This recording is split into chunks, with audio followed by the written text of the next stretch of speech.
Сәлем достар, бүгін біз бауыр тортын жасаймыз. Бізбен бірге болып, каналымызға тіркеліп, лайк басып кетіңіздер. Бауырды жақсылап мясорубкадан өткізіп, блендермен езіп аламыз. Блендермен жақсылап езілген бауырымыздың үстіне сүтімізді құямыз. Бауырмен сүтті жақсылап араластырып, көріп отырғандарыңыздай араластырып, бұның үстінен жұмыртқамызды саламыз. Жұмыртқамыз салып, бауыр, сүт, жұмыртқа үшеуін жақсылап біріккенше араластырамыз. Мұны көріп отқандарыңыздай өте сұйық, қатты қою емес. Оның үстінен тұзымызды, қара бұрышымызды сеуіп, тағы да араластырамыз. Ұн қосамыз, барлығын араластырып, жақсылап, үстінен сұйық майымызды қостық. Жақсылап барлығын араластырып, оның үстіне ас содасын қосамыз.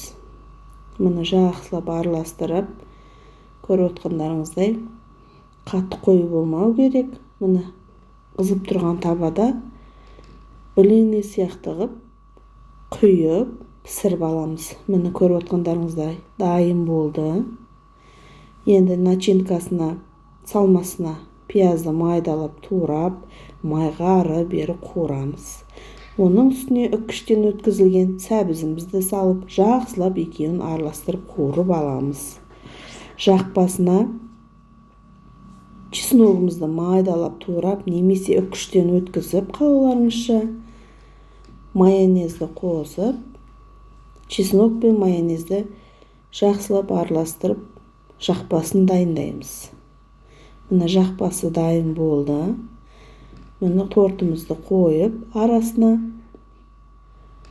жақпамызды жағамыз. Жақсылап бетіне жақпасын жағып, көріп отқандарыңыздай,